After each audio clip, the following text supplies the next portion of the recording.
சட்டமன்ற தேர்தலில் இன்றைக்கு ஆட்சி பொறுப்பை ஏற்றிருக்கக்கூடிய தமிழக வெற்றி கழகத்தினுடைய தலைவர் விஜய் அவர்கள் கட்டி கட்டி எல்லாம் பிரச்சாரம் செய்தது ஒரே ஒரு முழக்கம், தமிழகத்திலே பெண்களுக்கு பாதுகாப்பு இல்லை, தமிழகத்திலே போதை கலாச்சாரம் என்பது எல்லா இடங்களிலும் பரவி நிற்கிறது, எனக்கு வாக்களியுங்கள், தமிழகத்தில் பெண்கள் பாதுகாப்பை குழந்தைகள் பாதுகாப்பை உறுதிப்படுத்துவேன், போதையில்லா தமிழகத்தை உருவாக்குவேன் என்று அந்த ஒற்றை முழக்கத்தை வைத்து பிரச்சாரத்தை மேற்கொண்டார். நமக்கு முன்னாலே பேசிய சகோதரிகள் சொன்னதை போல அந்த முழக்கம் அவர் வைத்த கோரிக்கை வெற்றி பெற்றது. தமிழக மக்கள் தமிழக வெற்றி கழகத்தை ஆட்சி பொறுப்பிலே அமர்த்தி இருக்கிறார்கள். ஆட்சி பொறுப்புக்கு வந்த 40 நாட்களில் தமிழகத்தில் இருக்கக்கூடிய அனைத்து மாவட்டங்களிலும் பெண்கள் குழந்தைகள் மீதான வன்முறை என்பது மிக மோசமாக தலைவிரித்தாடி கொண்டிருக்கக்கூடிய சூழல் என்பது இருக்கிறது.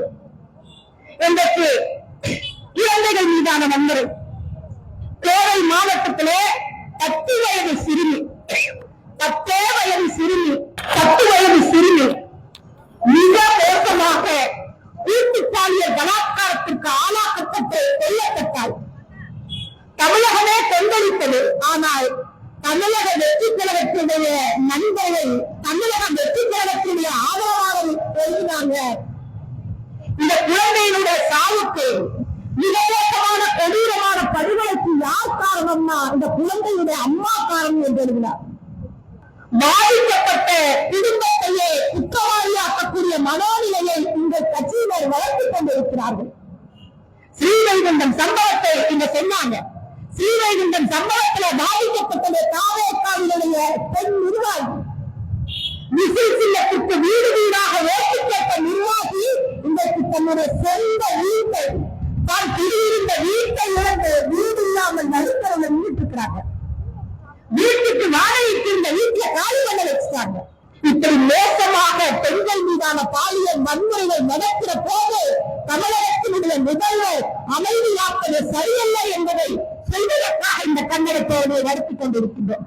தமிழ்நாட்டில் காவல்துறையினுடைய செயல்பாடுகள் எப்படி இருக்கிறதே அது கோவை சம்பவமாக இருந்தாலும், நாமக்கல் மாவட்டத்தில் நடந்த சம்பவமாக இருந்தாலும், தஞ்சையில நடந்த சம்பவமாக இருந்தாலும், பாதிக்கப்பட்ட பெண்கள் காவல் நிலையத்தை அணுகுகிற போது பாதிக்கப்பட்ட பெண்களுக்கு ஆதரவாக இல்லாமல் குற்றவாளிகளுக்கு ஆதரவாக செயல்படக்கூடிய மனோநிலையோடு இருக்கக்கூடிய காவல்துறையாக இருக்கிற போது அதில் மாற்றத்தை கொண்டு வர வேண்டிய பொறுப்பு என்பது தமிழ்நாட்டினுடைய அரசுக்கு இருக்கிறது.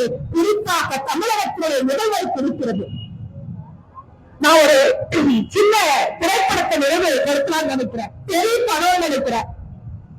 பெரிய படத்துல அப்பாவி பெண் மோசமான பாலியல் வன்முறைக்கு ஆளாக்கப்பட்டு கொல்லப்பட்டுதான். கொல்லப்பட்ட பெண்ணுக்கு நீதி கிடைப்பதற்காக இப்போதைய முதலமைச்சர் அப்போதைய அந்த படத்தினுடைய கதாநாயகர் ஓடி ஓடி போய் குற்றவாளிய படுகொலை செஞ்சு பாவத்துக்கு கீழே தொங்க விட்டுவார்.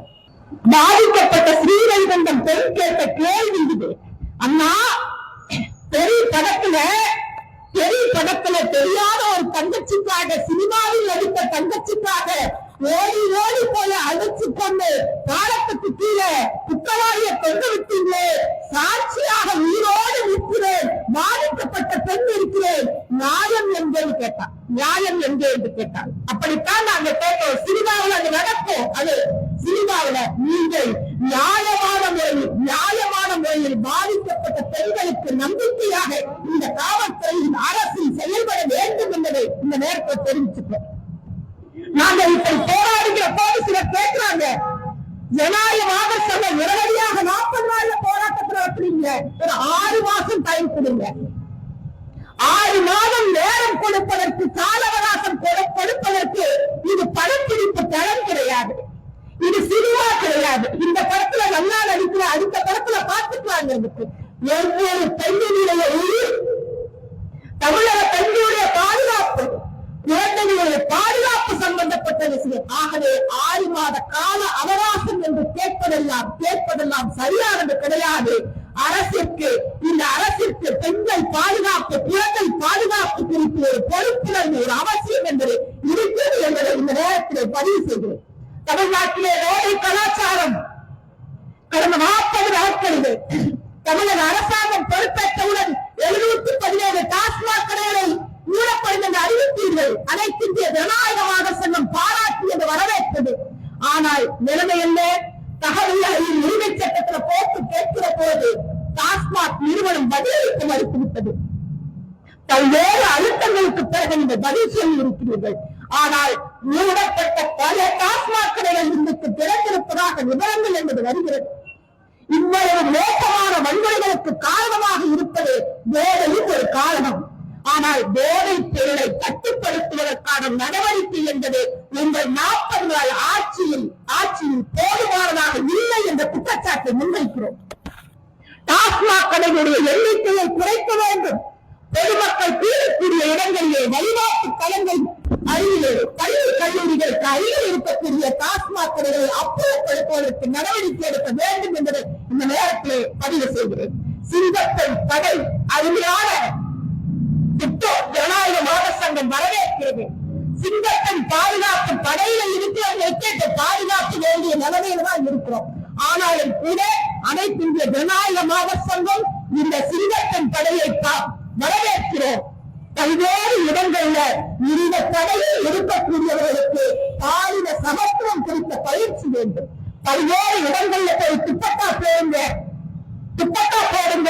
கூட நடக்கிற போது தனியா போகாதீங்க, கூட யாராவது கூப்பிட்டு போங்கன்னு சொல்லி பிரச்சாரம் செய்யக்கூடிய விழிப்புணர்வு பிரச்சாரம் என்கிற பேர்ல மோசமான பாலின சமத்துவத்தை சீர்குலைக்கக்கூடிய பிரச்சாரத்தை செய்து கொண்டிருக்கிறீர்கள்.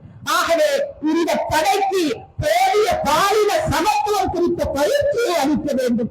அதே போல பெண் காவலர்கள் அதிகம் நியமிக்கப்பட வேண்டும். பல்வேறு காவல் நிலையங்கள்ல பெண்கள் பாதிக்கப்படுகிற பெண்கள் காவல் நிலையத்திற்கு செல்லுகிற போது உரிய மரியாதை என்பது இல்லை.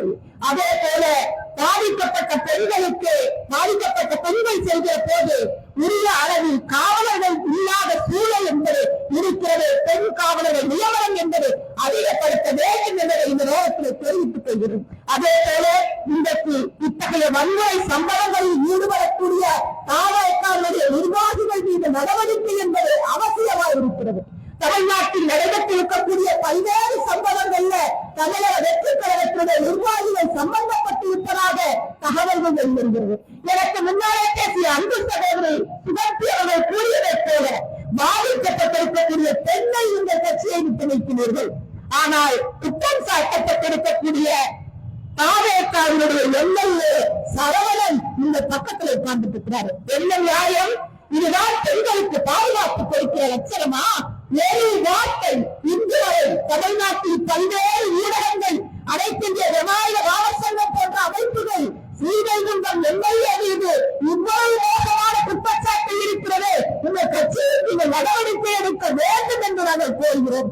ஆனால் இன்று வரை ஒரு வார்த்தை கூட தமிழக வெற்றி கழகத்திலே இருந்து கட்சி ரீதியாக வரவில்லை என்று சொன்னால் யாருக்கானவர்களாக யாருக்கான நீதி உங்களிடம் இருக்கிறது என்பதை இந்த நேரத்தில் பார்க்க வேண்டியது இருக்கிறது. அதே போல அமைச்சர் விஸ்வநாதன் அவர்கள் அந்த சகோதரி சுகந்தி அவர்கள் சொன்னதைப் போல ஒரு அமைச்சருக்கு ஒரு பொறுப்புணர்வு வேண்டாமா? இந்த யார் ஒரு உயர்கல்வித்துறையினுடைய அமைச்சர் இல்லமா? சாதாரணமாக இருக்கக்கூடிய நாம் கூட சாதாரணமாக இருக்கக்கூடியவர்கள் கூட செய்ய மறுக்கிற வேலையை ஒரு அமைச்சர் பெருவெளியில மோசமான பாடலுக்கு நடனம் ஆடுறீங்க.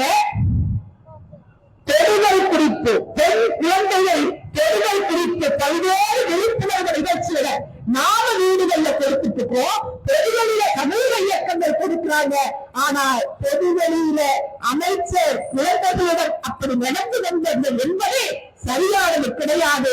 உங்கள் அமைச்சரில் இருக்கக்கூடியவர்கள், உங்கள் சட்டமன்ற உறுப்பினர்கள், உங்கள் கட்சியில இருக்கக்கூடிய நிர்வாகிகளை கண்டிக்க வேண்டிய அவசியமும் பெருக்கும் இந்த ஆட்சிக்கு இருக்கிறது.